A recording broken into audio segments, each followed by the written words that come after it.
মুহাম্মাদুর রাসূলুল্লাহ সাল্লাল্লাহু আলাইহি ওয়াসাল্লাম। আলহামদুলিল্লাহ, মহান রব্বে কারিমের দরবারে অসংখ্য শুকরিয়া, যে রব্বে কারিম দয়া করে, মায়া করে, অনুগ্রহ করে আমাদেরকে সুস্থ রেখে আল্লাহ তাআলার পবিত্র ঘর মসজিদে পবিত্র দিন জুমার দিনে আগে আগে আসার, বসার, কোরআন হাদিসের আলোকে কিছু কথা বলার শোনার তৌফিক দিচ্ছেন। সে রব্বে কারিমের দরবারে মন খুলে, প্রাণ খুলে আওয়াজ করে বলি আলহামদুলিল্লাহ। আল্লাহর শুকরিয়া যে আল্লাহ পাক রব্বুল আলামিন আমাদেরকে তার নিয়ামত গুলো আদায় করার তৌফিক দিচ্ছেন। পাশাপাশি আল্লাহ পাক রব্বুল আলামিনের মুমিন বান্দা হিসাবে আল্লাহর ঘরে আসার তৌফিক দিচ্ছেন।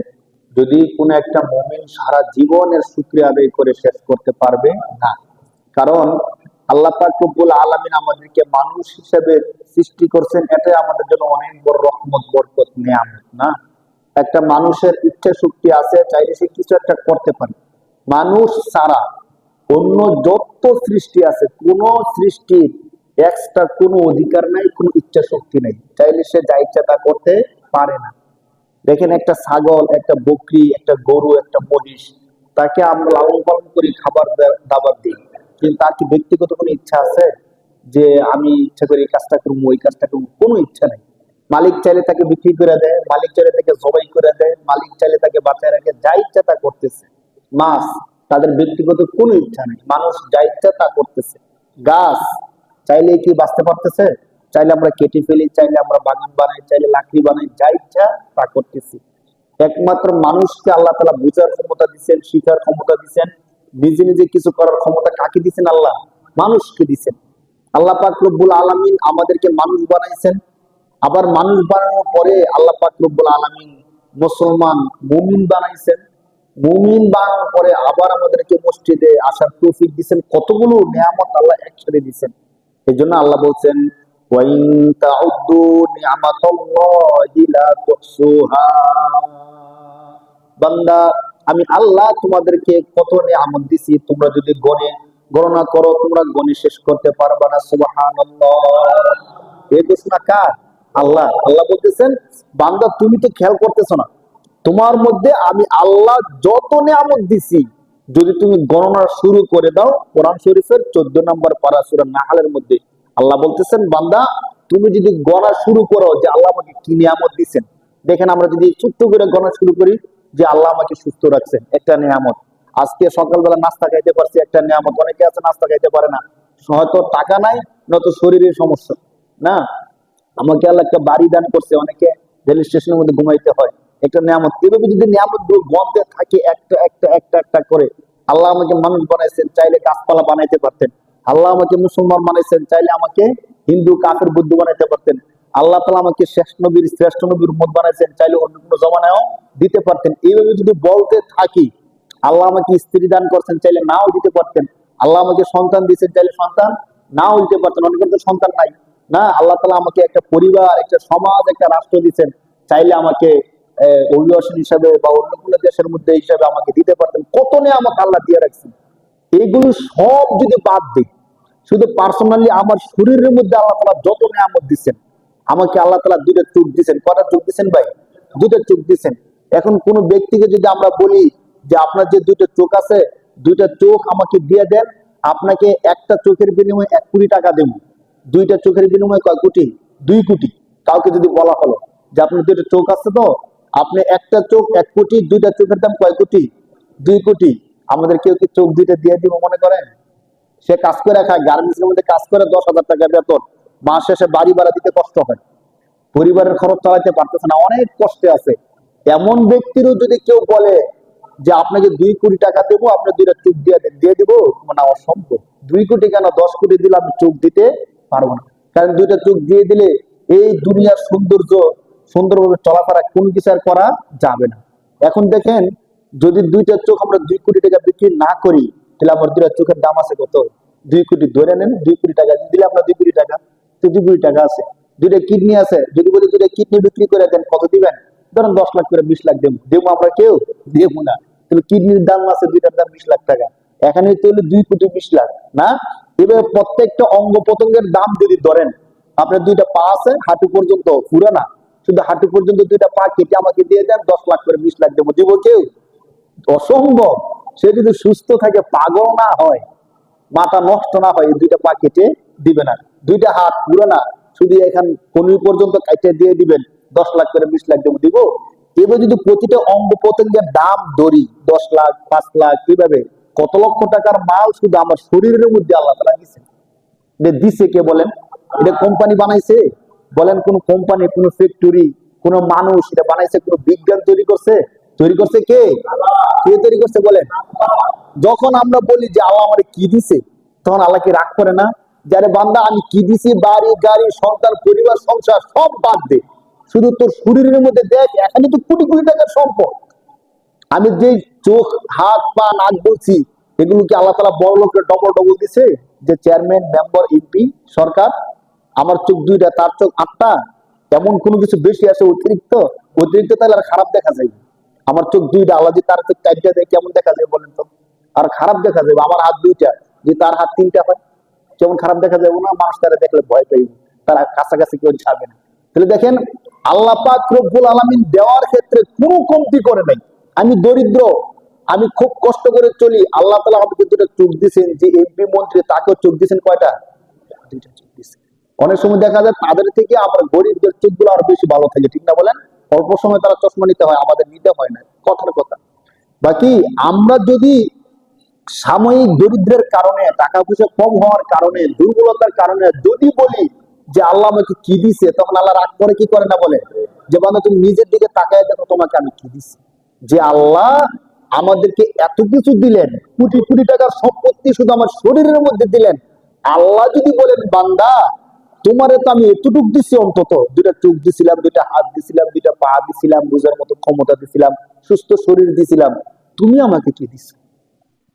আমরা সবাই তো স্বীকার করছি এই সবগুলো আমাদেরকে দিচ্ছেন কে? আমাদেরকে কে দিচ্ছেন বলেন? এখন আল্লাহ যদি বলেন যে আমি তো এগুলো দিছি, টাকা পয়সা দেই নাই, ধরো তোমাকে আমি বাড়ি গাড়ি দেই নাই, বড় লোক বানাই নাই, ঠিক আছে আমি মানলাম, কিন্তু আমি যে তোমাকে কোটি কোটি টাকার সম্পত্তি তোমার শরীরে দিয়ে দিলাম, তুমি আমাকে দিছো কি? যখন ফজরের আজান হয়েছে, তুমি কি আমাকে সাজদা দেওয়ার জন্য আসছিলা? বলো। তোমাকে চোখ দিছিলাম রাস্তা দেখে দেখে আসবা, পা দিছিলাম হেঁটে হেঁটে মসজিদে আসবা, না সব সুস্থতা দিছিলাম যে তুমি আমাকে সাজদা করবা। বলো, ফজরের আজানের সময় তুমি কি সাজদা দিছিলা? তখন আমি কি বলবো বলেন তো? তখন কি বলার অপশন আছে যে আল্লাহ আমার গরিব বানাইছিলেন, কেমনে সাজদা দেবো? বলেন, একটা সাজদা দিতে যদি 1 লাখ টাকা খরচ হইতো, যে মসজিদে যাওয়ার পরে একটা সাজদা দিতে কত টাকা খরচ হয়? 1 লাখ টাকা। তখন আল্লাহর কাছে বলা যেত যে আল্লাহ আমি গরিবে ছিলাম, মসজিদে গিয়ে নামাজ পড়তে তো লাখ লাখ টাকা লাগতো, মসজিদে ঢুকতে ভাড়া নিত, সাজদা দিতে আমার টাকা যাইত, এই যেত ওই যেত, কিছু একটা বলা যেত না? অথচ দেখেন মসজিদ আল্লাহর ঘর একবারে ফ্রি করে দিচ্ছে, যে ইচ্ছা যখন ইচ্ছা আসতে পারে, নামাজ পড়তে পারে, ইবাদত করতে পারে। দুনিয়ার মধ্যে সবচেয়ে সাশ্রয়ী স্থান হলো আল্লাহর মসজিদ, ঠিক কিনা বলে? না, এখানে ফ্যান চালালে এক্সট্রা ভাড়া চায় আমাদের কাছে না? মসজিদের বেতন ভাতা কিন্তু অন্যান্য কিছুর তুলনায় খুবই কম। সব দিক থেকে মসজিদ আমাদের জন্য সাশ্রয়। তাহলে এর পরও কোন বান্দা যেন বলতে না পারে যে আল্লাহ আপনি আমার গরিব বানাইছেন, এর জন্য আমি মসজিদে যাইতে পারি নাই, আল্লাহ আমার দুর্বল বানাইছেন, আমি সাজদা দিতে পারি নাই, আল্লাহ এই কারণে ওই কারণে, কোন কারণে দেখানোর মতো কোন কারণ আমাদের নাই। এরপরও যদি আল্লাহ আমাদেরকে বলে কেন সাজদা দিলেন, বলেন কেন সাজদা দিলাম? কোনো কারণ নাই। আল্লাহ পাক রব্বুল আলামিন এই সবগুলো, আমি যে কথাগুলো বাংলা বলছি, কোরআন শরীফের মধ্যে আল্লাহ পাক রব্বুল আলামিন আয়াতের মধ্যে বিষয়গুলো চমৎকার করে বলছেন যে বান্দা তোমাকে আমি সুস্থ রাখলাম, এরপরও কেন আমার ইবাদত করো না? আল্লাহ বলতেছেন ইয়া আইয়ুহাল ইনসান মা গররাকা বিরাব্বিকাল কারীম, মানুষ দয়াময় রব থেকে কে তোমারে ধোঁকা দিয়ে রাখলো? সন্তান ধরেন বাবার ভয়ে বা বাবার মান্য করে না, জায়গায় জায়গায় ঘুরে খারাপ কাজ করে, অশ্লীল কাজ করে, বাবার কথা শুনতেছে না, সে মনে করতেছে বাড়িতে গেলে বাবা তাকে মেরে ফেলবে, বাবা তাকে শাস্তি দিবে না। তো অনেকদিন পরে যদি সন্তানকে বাবা পায়, বুকে জড়ায় নিয়ে ক্ষমা করে দিয়ে কি বলবো, যে আরে তুই আগে আমার কাছে চলে আসবি। সে বলবো বাবা আমি আপনার ভয়ে আসি নাই, আপনাকে ভয় পেয়েছি, ওই করছি ওই করছি। তো বাবা কি বলবে, তুই ভয় পেয়েছো ঠিক আছে, তুমি আমার কাছে চলে আসতা, আমি তোমার ক্ষমা করে দিতাম না। কে তোমার ধোঁকা দিয়ে রাখছে? বলবো যে বন্ধু বান্ধব আমারে দেয় নাই, বন্ধু বান্ধব আমার খারাপ করতে নষ্ট করছে। তো আল্লাহ কোরআন শরীফের মধ্যে বলতেছে বান্দা ইয়া আইয়ুহাল ইনসান মা গররাকা বিরাব্বিকাল কারীম, এমন দয়াময় রব, যে রব তুমি রবকে সেজদা না দিলে তোমার রিজিক বন্ধ করে দেয় নাই, হ্যাঁ 5 ওয়াক্ত নামাজ না পড়লেও তোমার অসুস্থ বানিয়ে দেয় নাই। যে রব তোমার সুস্থতা ঠিক রাখছে, খাবার দাবার চাকরি বাকরি সবকিছু ঠিক রাখছে, ওই দয়াময় রব থেকে কে তোমার ভুলে রাখে? যদি এমন হইতো যে আজকে যারা যারা ফজর নামাজ পড়ে নাই তাদের পরবর্তী 3 বেলা খানা বন্ধ, আল্লাহর পক্ষ থেকে তারা আর খাবার খাইতে পারতো না, যদি এমন হইতো তাহলে একটা বলা যায় কোনো শাস্তি নাই। আল্লাহ বলতেছেন তাহলে কে তোমার ধোঁকা দিয়ে রাখলো? পরবর্তী যে শব্দগুলো আমি বলছিলাম দেখেন, আল্লাহ বলতেছে আল্লাযী খালাকাকা ফাসাওয়াকা ফাআদালাক, তিনি তো এমন রব যে রব তোমাকে সৃষ্টি করছেন, যে রব তোমাকে সুন্দর সুঠাম একটা দেহ দান করছেন। এই কথা বলতেছেন কে? আল্লাহ বলতেছেন যে আরে আমি রবকে তোমাকে সুন্দর একটা শরীর দেই নাই, তোমাকে সুন্দর একটা আকৃতি দেই নাই, আমি আল্লাহ কি তোমাকে সৃষ্টি করি নাই? আরো বলতেছে দেখেন আরেক সূরার মধ্যে 30 নম্বর পারার মধ্যে, আলাম নাজআল লাহু আইনাইন, আমি আল্লাহ কি তোমাকে দুইটা চক্ষু দান করি নাই? দিছি কি দিছি না বলেন? অস্বীকার করার কোন সিস্টেম আছে বলে? যদি একটা চোখ আমাদের নষ্ট হয়ে যায় তখন ধরেন চোখটা ফেলে দিতে হবে, অপারেশন দিয়ে চোখটা ফালাই দিলাম, ফালাই দেওয়ার পরে বিজ্ঞান কি আমাদেরকে সেম একটা চোখ বানিয়ে দিতে পারে? পাথর দিয়ে একটা চোখ তারা বানায় দেয়, দেখছেন কিনা আপনারা? যাদের চোখ নষ্ট হয়ে যায় অপারেশন করে ফালাই দেওয়ার পরে পাথরের একটা চোখ আছে, এই চোখটা এখানে লাগাই দিলে মনে হয় যে চোখ আছে, কিন্তু চোখ দিয়ে দেখা যায়? আপনি দেখছেন কিনা আলগা চোখগুলো? যারা দেখছেন তারা বুঝবেন। মানে পাথর দিয়ে একবার হুবহু আমাদের চোখের যে মণি কালো এবং সাদা সেম একটা চোখ কি দেয়, ওই চোখটা এখানে লাগায় রাখা যায় এবং আপনার সুস্থ চোখের মতো দেখা যায়, কিন্তু এই চোখ দিয়ে কি করা যায় না, দুনিয়া দেখা। তাহলে আল্লাহ তাআলা কি এমন জিনিস দিয়ে দিয়েছেন যে আমি চোখ দিয়ে সবকিছু দেখতে পারতেছি, তারাও সেম একটা পাথর দিয়ে বানাইছে, কিন্তু ওইটা দিয়া দেখতে চোখের মতো কিন্তু কাজ চোখের মতো না। প্লাস্টিকের ফুলগুলো, অনেক প্লাস্টিকের ফুল আছে আপনি দেখলে মনে করবেন যে বাস্তব ফুল, দোকানে গিয়ে দেখবেন অনেক এখন গাছও তৈরি করছে একদম সেম দেখতে বাগানের ফুলের মতো, বাগানের গাছের মতো সবুজ শ্যামল, কিন্তু বাস্তবে গ্রামও নাই, কিচ্ছু নেই, কিসের? প্লাস্টিকের। ওই ফুল ওই চোখটা পাথরের, যদিও দেখতে চোখের মতো কিন্তু চোখে কিচ্ছু দেখা যায় না, কিচ্ছু করা যায় না। আল্লাহ বলতেছেন আলাম নাজআল লাহু আইনাইন ওয়া লিসানান ওয়া শাফাতাইন, আল্লাহ বলতেছেন বান্দা আমি কি তোমাকে দুইটা চোখে দেই নাই? ওয়া লিসান, তোমাকে আমি জিহ্বা দেই নাই? ওয়া শাফাতাইন, দুইটা ঠোঁট দেই নাই? কিভাবে দইরে দইরে বলতেছে চিন্তা করেন, সুবহানাল্লাহ। যে আল্লাহ এখন এই কথাগুলো বলতেছেন কোরআন শরীফের মধ্যে, আল্লাহ বলতেছেন যে তোমাকে আমি চোখ দেই নাই, ঠোঁট দেই নাই, মুখ দেই নাই, চেহারা দেই নাই, ওই আল্লাহ যদি এই সবগুলো কথার শেষ কথাটা এমন হয় যে তোমাকে এত কিছু দিলাম তুমি কি আমার নামাজটা পড়তে পারলা না, তখন কেমন হবে বলেন? তখন অবস্থাটা কেমন হবে? কেন আমি বারবার নামাজের কথাটা বলি দেখেন, কোরআন শরীফের 29 নম্বর পারার মধ্যে আল্লাহ পাক রব্বুল আলামিন আরো চমৎকার করে তুলে ধরছেন বান্দাদেরকে। আল্লাহ পাক রব্বুল আলামিন যখন জান্নাতীদেরকে জান্নাতে দিয়ে দিবেন, জাহান্নামীদেরকে জাহান্নামে দিয়ে দিবেন। ধরেন আমাদের যখন বিপদ আসে, হঠাৎ করে একটা ভূমিকম্প এসে গেল, এখন সবাই দৌড়ি বাইরে বাইরে শুরু করে দিল, দৌড়ে যা যেমনি জীবন নিয়ে পলায়ন করলো। পলায়ন করার পরে 5 মিনিট 10 মিনিট আধা ঘন্টা পরে গিয়ে আমরা সবাই স্থির হই যে কে কোথায় আছে রে, এখন ভূমিকম্প থামছে, হ্যাঁ যে বিল্ডিং ভাঙছে, যেগুলো ঠিক থাকার ঠিক থাকছে, এখন যখন ভূমিকম্প সারছে সবাই সুস্থ হয়েছে, তখন যে আমরা খবর লই কে কই আছে রে, না অমুকে কই, তমুকে কই, অমুকে বিল্ডিং এর নিচে পড়ে মারা গেছে, অমুকে কই, সে তো শেষ। তখন আমরা কি করি, যারা সুস্থ আছি যারা অসুস্থ তাদের খবর নিতে যাই, যাই না সাধারণ নিয়ম অনুযায়ী, চলতো আমার বন্ধু অমুকে কই আছে, ও তো 10 তলা বিল্ডিং এ ছিল, চলতো হ্যার কি অবস্থা। তো ঠিক সেম জান্নাতীরা জান্নাতে, জাহান্নামীরা জাহান্নামে যাওয়ার পরে জান্নাতীরা যখন জান্নাতে স্থির হবে তখন তারা বলবে দুনিয়াতে তো আমাদের সাথে চলাফেরা করতো আর অনেক এমন ভাই ছিল, বন্ধু ছিল, তারা কোথায়, চল তো আজকে খবর নেই। তো আল্লাহ তাআলা তো জান্নাতীদেরকে ক্ষমতা দিবেন সব জায়গায় যাওয়ার মতো, ঘোরাফেরা করার মতো, কোরআন শরীফের আয়াতে আসবে আমরা বলবো।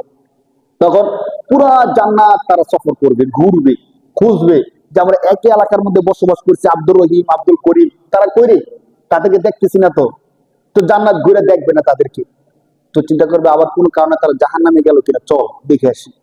তো আল্লাহর কাছে অনুমতি নিয়ে তারা জাহান্নামে যাবে। কিন্তু জান্নাতি যারা, তাদের কোনো একটা পশম জাহান্নামের আগুন স্পর্শ করতে পারবে না, সুবহানাল্লাহ। এই ক্ষমতা কার আছে বলেন? এই ক্ষমতা কার আছে? দুনিয়ার মধ্যে এমন হয়েছে কিনা যে আগুনের মধ্যে ফালাইছে কিন্তু আগুন স্পর্শ করতে পারে না, এমন হয়েছে কি হয়েছে না? হয়েছে। ইব্রাহিম আলাইহিস সালামকে 40 দিন, ইতিহাসের মধ্যে আসছে, একদিন 2 দিন না, কয়দিন? 40 দিন নমরুদ তাকে কোথায় ফেলে রাখছে? আগুনের মধ্যে ফেলে রাখছে, আগুন তার একটা পশম স্পর্শ করতে পারে নাই। সুবহানাল্লাহ। তো যে আল্লাহর ক্ষমতা দুনিয়াতে আছে, আখেরাতে তো অবশ্যই আরো বেশি। তো জাহান্নামের মধ্যে যাবে, যাওয়ার পরে কোরআন শরীফের মধ্যে আল্লাহ তাআলা এই বিষয়টা হুবহু আলোচনা করছেন। জাহান্নামে যাওয়ার পরে দেখবে ওই অবস্থা গরম, এই যে আমার বন্ধু জাহান্নামের আগুন জ্বলতেছে, অমুক আমার বন্ধু, একসাথে চলতাম, একসাথে খাইতাম, একসাথে কাজ করতাম, সে জাহান্নামের মধ্যে, কি ব্যাপার? তখন গিয়ে সাথে সাথে প্রশ্ন করবে। আগে না আমরা সাক্ষাৎ হলে কি করি, কেমন আছেন, কোত্থেকে আসছেন, কি করছেন, না বাকিরা এগুলো প্রশ্ন করে না? এই সব ভুলে যাবে। ভুলে যে প্রথম প্রশ্নটাই করবো, কি ব্যাপার তুমি জাহান্নামে কেন? তুমি তো আমাদের সাথে চলছো, একসাথে আমরা খানা খাইছি, একই গ্রামের মধ্যে বসবাস করছি, তুমি জাহান্নামে কেন? কোরআন শরীফে দেখেন, যখন সাক্ষাৎ হবে, সাক্ষাৎ হওয়ার পরে বলবে মা সালাকাকুম ফি সাকর। সাকর জাহান্নামের একটা নাম। বলবে কি ব্যাপার, তুমি তো আমার বন্ধু ছিলে, একসাথে চলাফেরা করতাম, তুমি আজকে জাহান্নামে কেন?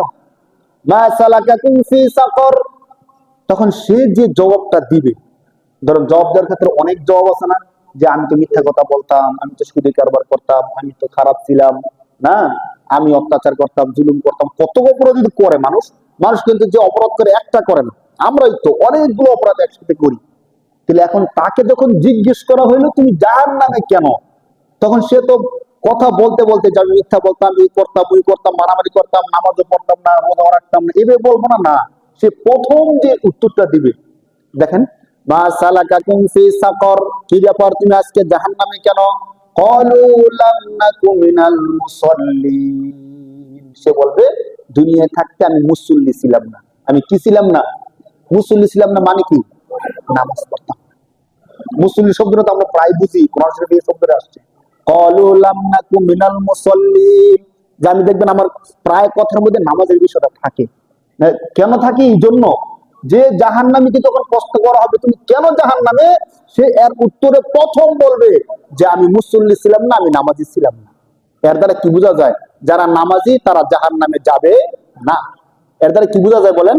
যারা নামাজি তারা জাহান্নামে যাবে না। এটাই কোরআন হাদিস আমাদেরকে শিক্ষা দেয়, আমাদেরকে বোঝায়।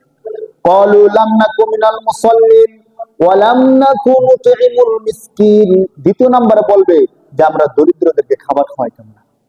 আমাকে আল্লাহ যত রিজিক দিত, যত সম্পদ দিয়েছে, সব সম্পদ আমি খাইছি, আমার পরিবারই খাইছি, কিন্তু গরিব দুঃখী কেউ আসলে যদি দোকানদার হইতাম, মাফ করেন পরে আইসেন, বাড়িতে থাকলে একটু ব্যস্ত, ইচ্ছা করলে দিতে পারি, মাফ করেন পরে আইসেন।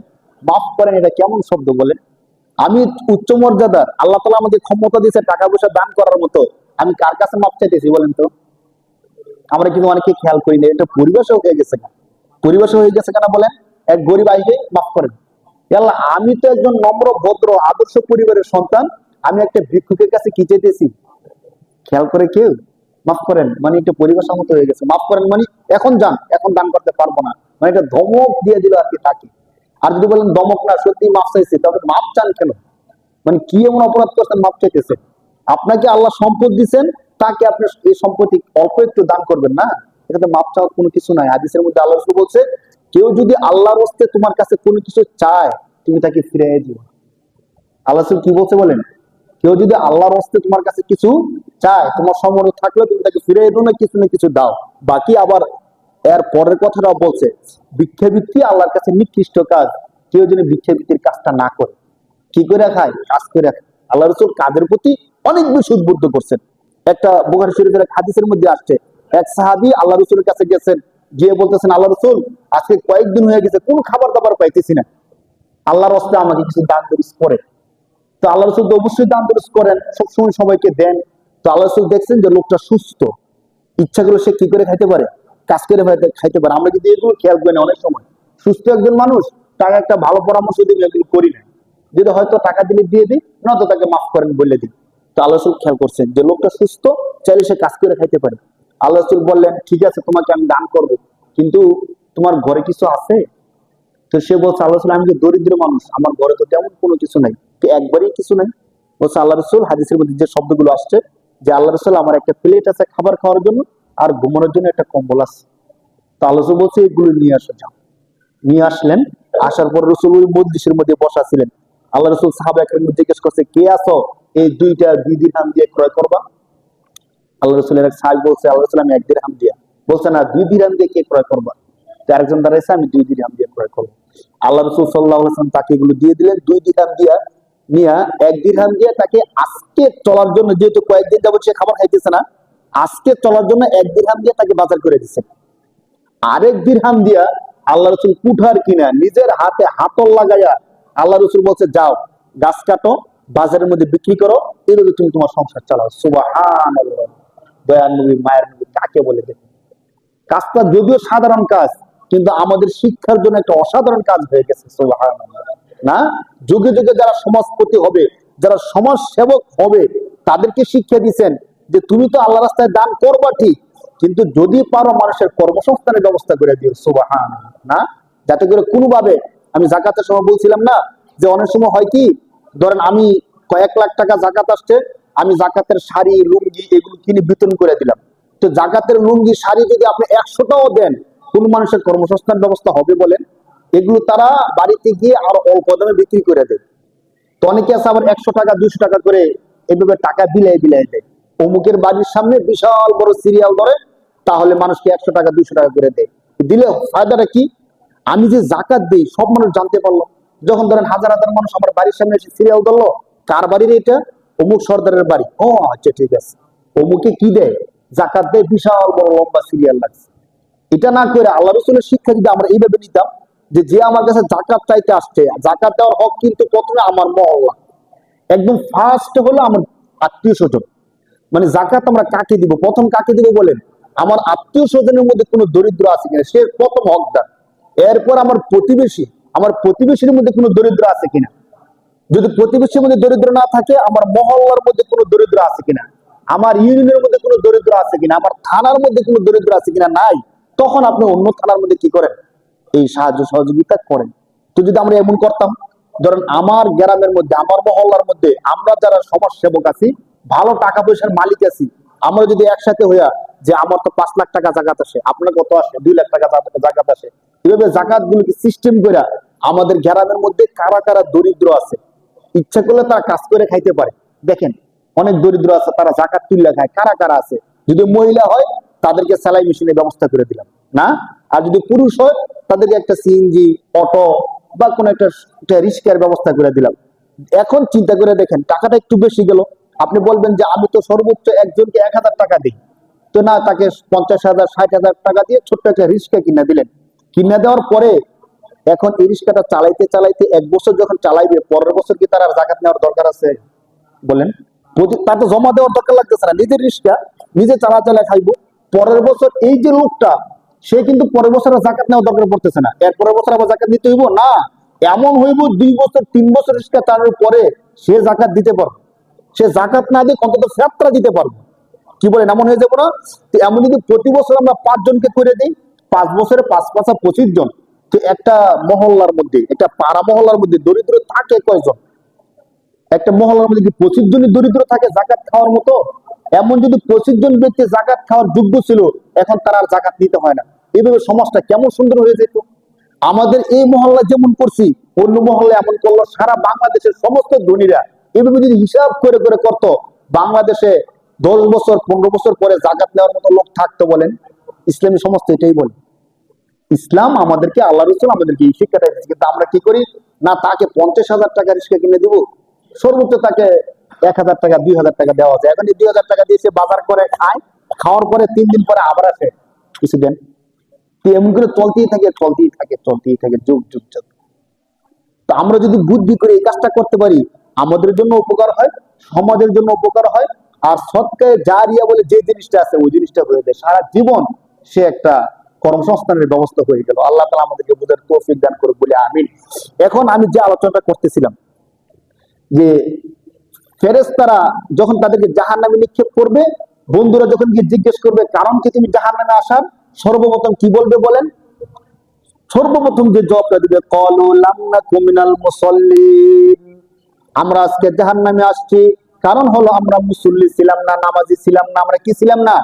ওয়ালাম নাকু নুতঈমুল মিসকিন, আমরা দরিদ্র যারা ছিল সমাজের মধ্যে, মিসকিন যারা ছিল, তারা আমাদের কাছে দান চাইলে আমরা কখনো তাদেরকে দান করতাম না।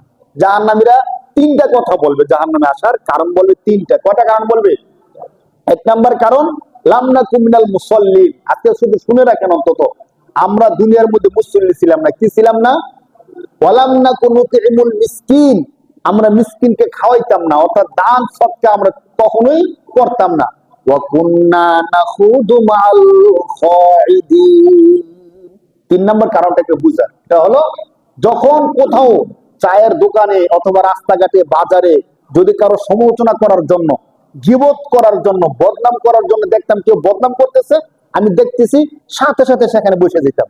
বসে বলতাম, ও অমুকের কথা বলছো, ও খারাপ, ওর 14 গোষ্ঠী খারাপ, ওর বাপদাদারই খারাপ ছিল, ও বালাই মুকুট থেকে। ও আমাদের ইমাম সাহেবের কথা বলতেছো, না না ইমাম সাহেবটা ভালো হলো না, আমরা নামাজ পড়ি ঠিক, কিন্তু হুজুর বেশি সুবিধা না। এইভাবে নিজে বলতে থাকবো। তখন জাহান্নামে যাওয়ার পরে কুন্না নাখুদু মাআল খাইদিন, যারা বদনাম করত, যারা গীবত করত, তাদের সাথে আমরাও কি করতাম? গীবত করতাম। উচিত ছিল গিয়া ভাই, মানুষের বদনাম না করে আপনি একবার সুবহানাল্লাহ বলেন। যেহেতু আপনি মুমিন, একবার সুবহানাল্লাহ বললে জান্নাতের মধ্যে একটা গাছ তৈরি হয়ে যায়। বলেন সুবহানাল্লাহ, আপনি এটা বলেন। আপনি বলেন লা ইলাহা ইল্লাল্লাহ। যখন হাসরের ময়দানে সমস্ত গুনাহগুলো আমল পাল্লার মধ্যে দেওয়া হবে, নেকগুলো পাল্লার মধ্যে দেওয়া হবে, আর গুনার পাল্লাটা ভারী হয়ে যাবে, নেকের মধ্যে কোনো নেক নাই, কিতাবের মধ্যে আসছে, তখন একটা ছোট্ট একটা কাগজের টুকরা ওই নেকের পাল্লার মধ্যে দেওয়া হবে। যখন ফেরেশতারা আল্লাহকে বলবে যে আল্লাহ, এই বান্দার গুনাহ তো বেশি, নেক বলতে কিচ্ছু নাই, তাকে কি জাহান্নামে নিয়ে যাব? আল্লাহ বলবে নিয়ে যাও না। একটা ছোট্ট একটা টুকরা ওই আমলনামার মধ্যে দেওয়া হবে, সাথে সাথে আমলের পাল্লাটা ভারী হয়ে যাবে। সুবহানাল্লাহ। তো সে নিচে অবাক হয়ে যাবে, কি ব্যাপার, এতগুলো গুনাহ দেখলাম, ছোট্ট একটা টুকরা দিলেন, সাথে সাথে আমলের পাল্লা ভারী হয়ে গেল, ব্যাপার কি? কাগজের মধ্যে লেখা কি? তখন তাকে কাগজটা দেখানো হবে, সেখানে লেখা আছে লা ইলাহা ইল্লাল্লাহ মুহাম্মাদুর রাসূলুল্লাহ। আমরা চায়ের দোকানে, বাজারে, হোস্টেলে যদি গীবত না কইরা আরেকবার বলতাম লা ইলাহা ইল্লাল্লাহ মুহাম্মাদুর রাসূলুল্লাহ, কত চমৎকার হতো বলেন। আমি গীবত করলে ফায়দাটা কি হয় বলেন? আরেকজনের বদনাম করলাম, লাভটা কি হবে? কোন মানুষের গীবত করলে, আপনাদেরকে ছোট্ট একটা মাসালা বলে দেই। ধরেন আপনি আমাকে একটা চিমটি দিচ্ছেন, একটা ঘুষি দিচ্ছেন, আমি আপনাকে একটা ঘুষি দিছি, অথবা ঘুষি না দিয়ে মাফ করে দিছি, ক্ষমা হয়ে যায় সাথে সাথে, কোনো সমস্যা নেই। কিন্তু কোন ব্যক্তি যদি অপরের গীবত করে, বদনাম করে, তার অগোচরে যদি আল্লাহর কাছে সারা জীবন কান্নাকাটি করে তওবা করে, আল্লাহ ক্ষমা করবেন না। বলেন কি বলছি? আল্লাহ তাআলা ক্ষমা করবেন? হাদিসের কথা, আল্লাহ তাআলা ক্ষমা করবেন না। তাহলে কি করতে হবে? ক্ষমা চাইতে হলে, মানে মাপ পাইতে হলে, যার গীবত করছে ওই ব্যক্তিকে গিয়ে বলতে হবে যে ভাই, অমুক দিন অমুক চায়ের হোস্টেলে অমুকের সামনে আমি তোমার বদনাম করছিলাম। এটা কি সম্ভব না অসম্ভব? অসম্ভব। ধরেন আপনি আমাদের গ্রামের চেয়ারম্যানকে নিয়ে চায়ের হোস্টেলে বসে বসে বদনাম করছেন, অনেক বদনাম করছেন, যা যা ইচ্ছা তা বলছেন। এখন আপনার মন চাইছে যে ক্ষমা পাওয়া দরকার।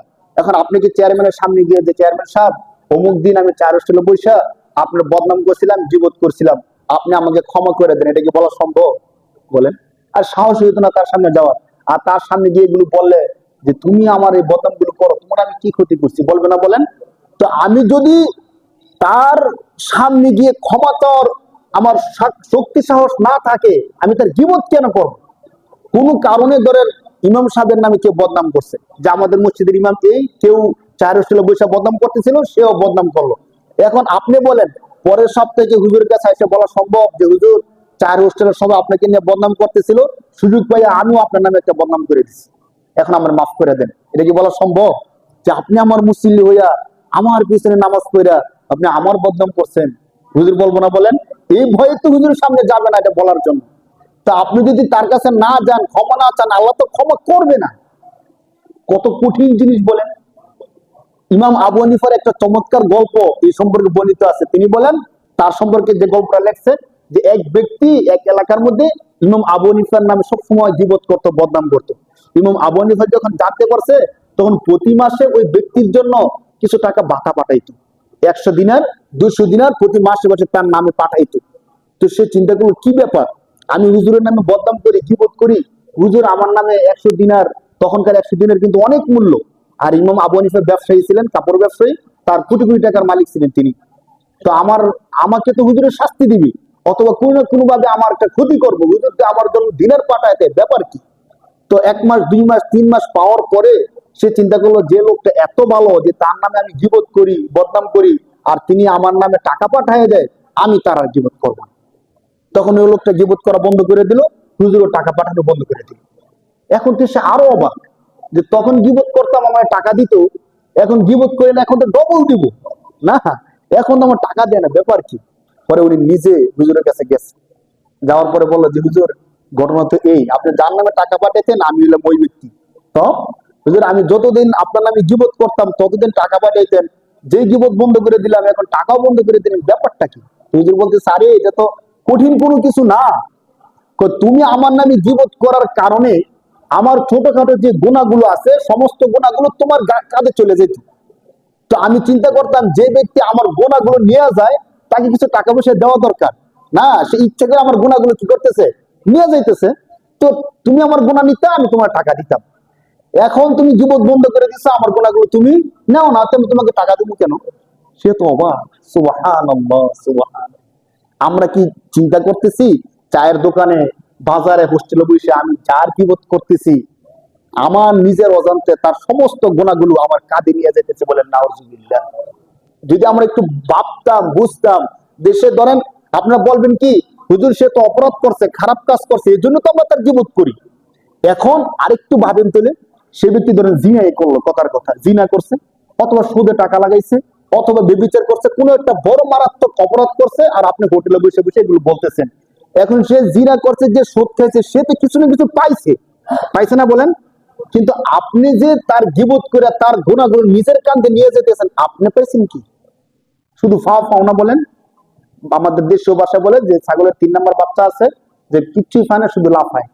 তো আমরা তো অনেক সময় এমন হয়ে গেলাম ভাই, সে জিনা করছে ঠিক আছে, সে সুদ খাইছে, সে তো কিছু টাকা লাভ পাইছে, লাভ পাওয়ার পরে যে গুণাটা করছে আপনি গীবত করে তার ওই গুণাটা আপনি নিজের কাঁধে নিয়ে গেছেন। আপনি তো টাকাও ফেলেন না, পয়সাও ফেলেন না, উপরন্তু এই ব্যক্তি যদি জানতে পারে যে হোটেলে বসে তার বদনাম করছেন, আপনার খবর আছে, বলেন ঠিক না? খবর আছে না? এই জন্য নিজের বুঝতে যদি আমরা নিজে না বুঝি, আমাকে বুঝাই দিব কে ভাই?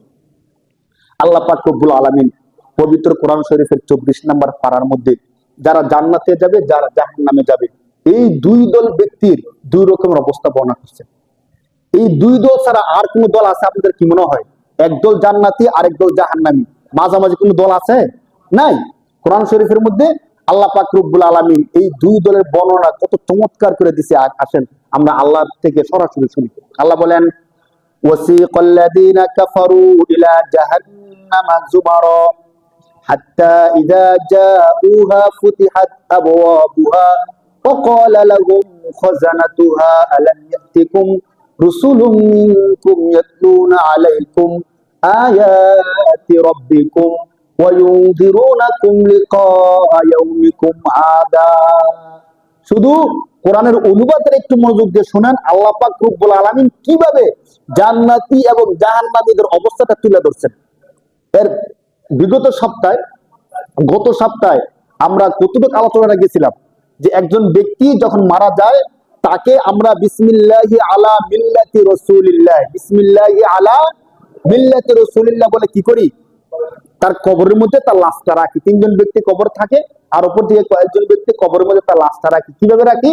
আমরা তখন বলি বিসমিল্লাহি আলা মিল্লাতি রাসূলিল্লাহ। কবরে রাখার পরে পশ্চিম মুখ করে আমরা তার মুখটা রাখি। পশ্চিম দিকে তার চেহারা কোন দিকে রাখে বলেন? পশ্চিম দিকে রাখে। কোন কোন এলাকার মধ্যে পশ্চিম দিকে রাখার জন্য তার মাথাটাকে একটু চাপ দিয়ে ঘুরাইয়া তার নিচে একটা মাটি দিয়ে দেওয়া হয়। এই কাজটা অনুচিত। মাথাকে ঘুরাইয়া না, বরং যারা কবর করে তাদের উচিত পশ্চিম দিকে একটু ডাল রাখা, যাতে করে স্বেচ্ছায় লাশটা কি হয় পশ্চিম মুখে আস্তে করে রাখা যায় সহজে। এটা আমরা খেয়াল রাখি, যারা কবর করে তাদেরকে আমরা এভাবে বলে দিই ইনশাআল্লাহ, সুন্নত তরিকায় কবর করাটা। এখন আপনাদেরকে বলি, এই যে লাশের মুখটা পশ্চিম দিকে ক্যাবলার দিকে রাখা হয় কেন? কারণ পশ্চিম হলো আমাদের ক্যাবলা, পশ্চিম হলো আমাদের কি? পশ্চিমের দিকে মুখ করে আমরা সেজদা করি, পশ্চিমের দিকে মুখ করে আমরা কি করি বলেন? এখন যে ব্যক্তির লাশটা আমরা পশ্চিমের দিকে রাখতেছি, কারণ পশ্চিম আমাদের কি, সে তো জীবিত থাকা অবস্থায় কখনো মসজিদে আইসা আল্লাহর সেজদা দেয়নি। এখন তার মুখটা পশ্চিম দিকে রাখলেই কি আর পূর্ব দিকে রাখলে কি, বলেন? বিষয়টা কি এমন হবে যে পশ্চিম দিকে রাখছি, ফেরেশতারা দেখবো আরে তার চেহারা তো পশ্চিম দিকে, অতএব সে মনে 5 ওয়াক্ত নামাজ পড়তো, তারা ক্ষমা করে জান্নাত দিয়ে দেয়, এমন কি হবে বলেন? হবে না, হবে না। সে তো তখন বুঝতে পারবে যে জীবিত অবস্থায় পশ্চিম দিকে মুখ করে আল্লাহর সেজদা করি নাই, আজকে মরার পরে তো ঠিকই আমার মুখটা কোন দিকে হয়ে গেল। কারণ আর সাপ সহজে সোজা হয় না, কখন সোজা হয়? মরলে সোজা। তো ময়ূরের সোজা হয়ে লাভটা কি বলে? না। এই জন্য আমাদের খেয়াল করে দেখেন, প্রতিটি কাজ আমি মরার যতগুলো কথা বলছি, জানাজার নামাজ, সুন্নত, নিয়ম, সব ক্ষেত্রে ইসলামের এই বিষয়গুলো মানা হইতেছে, কিন্তু জীবিত থাকা অবস্থা আমি কি করলাম না, মানলাম না। যখন তাকে লাশটা রাখি, মাটি দেই, মাটি দেওয়ার সময় আমরা কি বলি?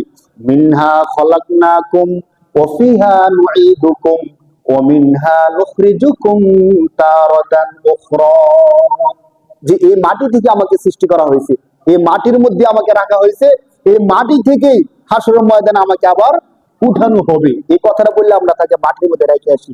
কিন্তু আমি যেই বিষয়টা আপনাদেরকে বোঝানোর চেষ্টা করছি সেটা হলো, এই যে আমরা সাদা কাপড় দিয়ে বেঁধে তাকে মাটির মধ্যে রেখে আসলাম, কার কাছে রেখে আসলাম? আল্লাহর কাছে। কার কাছে রেখে আসি বলেন? সবাই একটু খেয়াল করেন। আমরা এই লাশটা মাটির মধ্যে রেখে আসছি, মানে কার কাছে রেখে আসছি? আল্লাহর কাছে রেখে আসছি। আল্লাহ যতগুলো কাজ করেন সবগুলো কাজ সাধারণত ফেরেশতাদেরকে দিয়ে করান। কাদেরকে দিয়ে করান? ফেরেশতাদেরকে দিয়ে করান। তো আমরা আল্লাহর কাছে রেখে আসছি, ফেরেশতাদের কাছে রেখে আসছি। এমন আল্লাহর কাছে রেখে আসছি, দুনিয়ায় থাকতে সে আল্লাহকে চিনতো না। দুনিয়া থাকতে সে আল্লাহকে কি করতো না? চিনতো না। এখন আমরা অপরিচিত একজন ব্যক্তির হাতে তাকে রেখে আসছি। শুধু অপরিচিত না, অনেক ক্ষেত্রে আল্লাহ বলছে এক কথা, সে করছে আরেক কথা। যদি এমন হয় যে সে দুনিয়ার মধ্যে থাকাকালীন সময়ে নিয়ম কানুন বানাইতো, আইন বানাইতো, তো আল্লাহ একটা আইন দিছে, সে দুনিয়ার মধ্যে আইন বানাইছে আরেকটা। আল্লাহ বলছে একটা, সে বলছে আরেকটা। তাহলে আল্লাহর সাথে তার সুসম্পর্ক নাকি শত্রুতার সম্পর্ক? তাহলে আল্লাহর সাথে শত্রুতার সম্পর্ক নিয়ে কবরের মধ্যে তার অবস্থাটা কি হবে একটু চিন্তা করেন তো। সেখানে তার কেউ নাই, এখন আছে শুধু আল্লাহ। শুধু আছে কে? সে যখন আল্লাহর মুখামুখি হবে, সে যখন বুঝতে পারবে আল্লাহ আইন বানাইছে একটা, সংসদে বসে আমি বানাইছি আরেকটা, তখন উপায়টা কি হবে একটু ভাববে দেখেন। যার কারণে এখন সে কবরের মধ্যে একাকি আছে, তো উপায়টা কি হবে? হাদিসের মধ্যে মিশকাত শরীফের একটা হাদিস আছে, শুধু এই হাদিসটা আপনাদের সামনে শোনাবো, আর পঠিত কোরআনের আয়াতটা আমি আপনাদেরকে অনুবাদ করে দিই। আল্লাহ পাক বলেন, ওয়াসিকাল্লাযীনা কাফারু ইলা জাহান্নামা যুমারা। যখন এই বান্দাদেরকে, যারা আল্লাহকে মানতো না, আল্লাহর কাজগুলো করতো না, তাদেরকে যখন জাহান্নামের দিকে নিয়ে যাওয়া হবে, ইলা জাহান্নামা যুমারা হাত্তা ইযা জাউহা ফুতিহাত আবওয়াবুহা। খেয়াল করেন, জাহান্নামে যাওয়ার সময় জাহান্নামে তাদেরকে ঠেলে টেনে হিসড়ে নিয়ে যাওয়া হচ্ছে। তখন জাহান্নামের ফেরেশতারা জাহান্নামের দরজা খুলে দিবে। জাহান্নামের দরজা খুলে দেওয়ার পরে তাদেরকে ধাক্কা দিয়ে জাহান্নামে ফেলে দিবে না, ফেলে দেওয়ার পূর্বে একটা কাজ করবে। وقال لهم خزنتها ألم يأتكم رسل منكم يتلون عليكم آيات ربكم। জাহান্নামের ফেরেশতারা তাদেরকে জাহান্নামে নিক্ষেপ করার পূর্বে তাদেরকে জিজ্ঞেস করবে, দাঁড়াও, এই যে আজকে তুমি জাহান্নামের মধ্যে প্রবেশ করবা, দুনিয়ায় তোমাদের কাছে কোন আলেম, কোন নবী তোমাদের কাছে এই কথাটা বলছে কি বলে নাই? বলেন, আমরা যদি খারাপ কাজ করি জাহান্নামে যেতে হবে, এই কথাটা আমাদেরকে কেউ বলছে নাকি বলে নাই? সেম প্রশ্নটা, খজানাতুহা মানে হলো জাহান্নামের দারোগা ফেরেশতা, যারা জাহান্নামের ফেরেশতা, তারা প্রশ্ন করবে, ওয়াকালা লাহুম খজানাতুহা আলাম ইয়াতিকুম রুসুলুম মিনকুম। তোমাদের কাছে কোনো রসুল আসে নাই? আল্লাহর পক্ষ থেকে প্রেরিত কোনো দূত আসে নাই? কেউ কি তোমাদেরকে কোরআন পড়ে পড়ে শোনায় নাই? দেখেন আর যেতেছে, আলাম ইয়াতিকুম রুসুলুম মিনকুম ইয়াতলুনা আলাইকুম আয়াতি রাব্বিকুম। আল্লাহর আয়াতগুলো তোমাদেরকে কেউ পড়ে পড়ে শোনায় নাই? আমি আপনাদেরকে আয়াতগুলো পড়ে পড়ে শোনাইছি নাকি শোনাই নাই? সেম প্রশ্নটা করবে। যে ধরো হুজুর নিজে নিজে কথা বলে ভুল বলতে পারে, স্বাভাবিক, হুজুরও তো মানুষ না। তাহলে হুজুর কথা না বললে আল্লাহর আয়াতগুলো পড়ে পড়ে কি তোমাদেরকে শোনাই নাই? আলাম ইয়াতিকুম রাসূলুম মিনকুম ইয়াতলুনা আলাইকুম আয়াতি রাব্বিকুম ওয়া ইউনযিরুনাকুম লিকা ইয়াউমিকুম হাদা। আজকের দিনের এই সাক্ষাৎ সম্পর্কে কেউ তোমাদেরকে সতর্ক করে নাই? দেখেন, আল্লাহ রাসূল সাল্লাল্লাহু আলাইহি ওয়াসাল্লাম বিদায় হজের ভাষণের মধ্যে সমস্ত 100 লক্ষ সাহাবীকে সম্বোধন করে বলছিলেন, এ সাহাবায়ে কেরাম, আমাকে আল্লাহ যে দিনের দায়িত্ব দিয়েছেন, কবর সত্য, জান্নাত সত্য, জাহান্নাম সত্য, নামাজ না পড়লে জাহান্নামে যেতে হবে, এই সকল বিষয় আমি কি তোমাদের কাছে বলতে পারছি? বা আমি কি তোমাদের কাছে বলছি? আমার দিনের দাওয়াতটা কি আমি তোমাদের কাছে পৌঁছাইতে পারছি?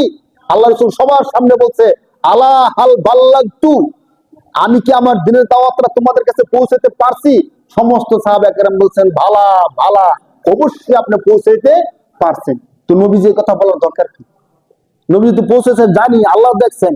আল্লাহ রাসূল তিনবার এই কথা বলছেন, আলা হাল বাল্লাগতু, আমি কি আমার দিনের দাওয়াত পৌঁছাইতে পারছি? সবাই বলছে বালা, অবশ্যই পৌঁছাতে পারছেন। এই কথা এই জন্যই বলছেন, যখন জাহান্নামে যাওয়ার সময় ফেরেশতা জিজ্ঞেস করবে যে তোমাদের কাছে নবী আসে নাই, তোমাদেরকে দিনের দাওয়াত দেয় নাই, তখন যেন এই কথা না বলতে পারে যে না, পৌঁছায় নাই। এই সমস্ত সবগুলো পৌঁছানো হয়েছিল। ওয়ায়ুনযিরুনাকুম লিকা ইয়াউমিকুম হাদা, তোমাদের কাছে কি কেউ এসে এই আজকের ভয়ঙ্কর জাহান্নামের সতর্ক তোমাদেরকে কেউ করে নাই? তখন জাহান্নামীরা স্বীকার করবে, তারা কি বলবে? ক্বালু বালা ওয়ালাকিন হাক্কাত কালিমাতুল আযাবি আলাল কাফিরিন, তারা বলবে অবশ্যই বলছে। তাহলে মানো নাই কেন? কোরআন শরীফের 29 নম্বর পারার সূরা মুলুকের মধ্যে এই বিষয়টা আরো স্পষ্ট করছে। কিভাবে দেখেন, আল্লাহ তাআলা বলতেছেন, কুল্লামা উলকিয়া ফিহা ফাওজুন সাআলাহুম খাজানাতুহা আলাম ইয়াতিকুম নাদির। আল্লাহ বলেন, যখনই তাদের কাউকে জাহান্নামের মধ্যে নিক্ষেপ করা হবে, নিক্ষেপ করার পূর্বে ফেরেশতা তাদেরকে জিজ্ঞেস করবে, আলাম ইয়াতিকুম নাদির, তোমাদের কাছে কি কোনো সতর্কবাণী, সতর্ক কর্তা কেউ আসে নাই? এর আগের আয়াতে বলছিল কোন রাসূল আসে নাই, আর এই আয়াতের মধ্যে কি বলবে যে সতর্কবাণী বা সতর্কতাকারী এমন কেউ কি আসে নাই? তখন তারা কি বলবে? ক্বালু বালা, অবশ্যই আসছিল, কদ জাআনা নাদির, অবশ্যই আমাদের কাছে সতর্কবাণী বা সতর্কতাকারী আসছিল। তাহলে আসলে মানো নাই কেন? তারা নিজেরাই বলবে, ফাকাযাবনা ওয়া কুলনা মা নাযালাল্লাহু মিন শাই, এতটুকু কথাই আমাদের হেদায়েতের জন্য, শিক্ষা নেওয়ার জন্য যথেষ্ট। শুধু একটু শুনেন, এটা বললে আজকে আমাদের আলোচনা শেষ।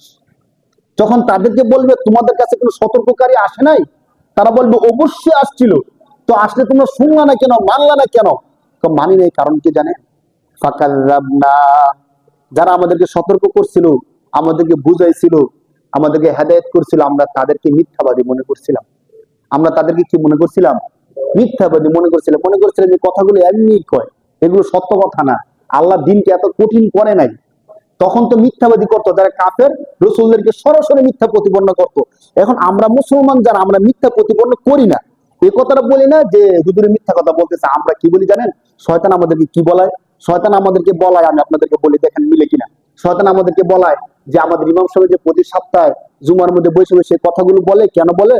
কারণ হুজুরকে তো আমরা রাখছি বেতন দিয়া, হুজুরকে রাখছি, জুমার দিন আসবে, 12:30 বাজে হুজুর বসবে, বসে বসে আমাদেরকে এই কথাগুলো বলবে, আর আমরা নিয়ম অনুযায়ী একটা প্রসেস, আমরা গিয়ে এগুলো শুনবো, শোনার পরে নামাজ পড়বো, নামাজ পড়ার পরে হুজুর আমাদের সবাইকে নিয়ে দোয়া করবো, দোয়া করার পরে জিলাপি দিলে দিব, না দিলে বাড়ি থেকে ঘুমাবো, শেষ। হুজুরের দায়িত্ব হলো বলা, আর আমাদের দায়িত্ব হলো কি? শ্রবণ করা, শেষ। সেম। আর মানতে হবে, শুনতে হবে, এতটুকু কথা না। হুজুর যেহেতু বেতন পায়, হুজুরের কথাগুলো বলতেই হবে। আমরা চাইলেও হুজুর বলতে হবে, না চাইলে হুজুর, তো হুজুরের দায়িত্ব হুজুরে পালন করে। তো আমরা যদি মসজিদে গিয়ে বসি, তা আমরা শুনতে হবে, হয়তো শুনবো না, তো বসে বসে ঘুমাবো, শেষ। এতটুকু শয়তান আমাদেরকে বুদ্ধিটা দেয়। এখন শোনা ছাড়া উপায় নাই, না শুনলে তুমি করবা কি? নাই তো তুমি ঘুমাইতে পারো, তো ঘুমা, অনেকে বসে বসে দেখবেন ঘুমাইতেছে, শুনলে শুনতে, না শুনলে ঘুমাইতেছে। মনে করতেছে হুজুরে যা বলে সুদ খেলে সত্যি জাহান্নামে যাইতে হবে, এমন তো কোনো কথা না। যে ব্যবসা করতেছে 1 লাখ টাকা পাইলে 1.5 লাখ টাকা পায়, তো আমি তো 1 লাখ টাকা সুদে লাগে 20,000 টাকা পাইছি মাত্র। বিশ্বাস করেন, আমাকে এক ব্যক্তি বলতেছে, আমি যখন তাকে জিজ্ঞেস করছি আপনি কি কাজ করেন, তেমন কোনো কাজ করি না, তো আপনি চলেন কি করে? বলছে একটা নির্দিষ্ট অ্যামাউন্ট বলছে আর কি, 20+ লাখ টাকা আমার আছে, টাকাগুলো কি করেন? ব্যাংকের মধ্যে রাখছি, রাখার পরে আমি নাম বলতেছি না যেহেতু আপনারা চিনবেন না, তো এই 20 লাখ+ টাকা ব্যাংকে রাখলে প্রতি মাসে আমার আসে 15,000 টাকা। কত হাজার টাকা আসে? 15,000 টাকা আসে। এই টাকাটা দিয়ে আমি আমার সংসার চালাই, আমি চলি। এটা কি হালাল টাকা না হারাম টাকা? শরীয়তের সূত্র অনুযায়ী এই টাকাটা 100% হারাম। কত পার্সেন্ট হারাম বলেন? 100% হারাম। সে বলতেছে, আমি বলছি এটা কি সুদ হয় না? সে বলছে হুজুর সুদ তো হইলো আদআফা মুদাআফা, দ্বিগুণ বহুগুণ বেশি বাড়লে সুদ হয়, তো এটা তো পার্সেন্টেজ একদম নগণ্য, এর শতকরা অনেক কম আসে। আপনি দেখেন 20 লাখ+ টাকা আসে কত টাকা? 15,000 টাকা। এটা সুদের কিছু না। তো আমি যখন সুদের বয়ান করি, ঘুষের বয়ান করি, অত্যাচার জুলুমের বয়ান করি, তখন শয়তান তাদেরকে ধোঁকা দেয়। হুজুর যে সুদের কথা বলছে, আমি যেটা করতেছি এটা ওই রকমের সুদ না, ওইটা ভিন্ন সুদের কথা বলতেছে। হুজুর যে জুলুমের কথা বলতেছে, এই জুলুম বলতে এই জুলুম না। এই কথাগুলো শয়তান ধোঁকা দিয়ে দিয়ে আমাদেরকে ধরে রাখছে। নয়তো কেন এরপর আমরা অপরাধগুলো করি ভাই? আমি যে কথাগুলো বলি ব্যক্তিগত ভাবে কথাগুলো আমার না কোরআনের বলেন? কোরআনের কথাগুলো বলি। আমার দায়িত্ব বলতে হবে এই জন্য বলি না আমাদের সংশোধনের জন্য বলি? সংশোধনের জন্য বলি ভাই।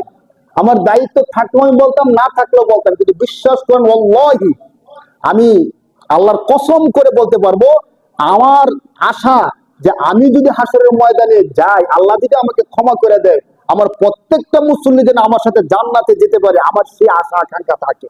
যেন আমার পিছনে যারা নামাজ পড়ছে একটা মানুষ যেন জাহান্নামে না যায়, ওই দিকে লক্ষ্য রেখে আমি কথাগুলো বলি। বিশ্বাস করেন, কারো প্রতি কোনো শত্রুতা বিদ্বেষ কিচ্ছু নাই। আপনার প্রতি কেন শত্রুতা হবে? আপনার জায়গার সাথে আমার জায়গা না, আপনার বাড়ির সাথে আমার বাড়ি না, আপনার সাথে আমার কোনো লেনদেন নাই। আপনার সাথে আমি কেন শত্রুতা করবো বলেন? আপনার সাথে তো আমার হৃদ্যতার সম্পর্ক, ভালোবাসার সম্পর্ক। বিশ্বাস করেন, কোন মুসল্লির সাথে আমার বিন্দু পরিমাণ কোনো বিদ্বেষ নেই। আমি যে কথাগুলো বলি, আল্লাহ যদি হাসুদেন আমারে ক্ষমা করে দেয়, আমার মুসল্লিদেরকে যেন ক্ষমা করে দেয়, ওই আশা নিয়ে কথাগুলো বলি।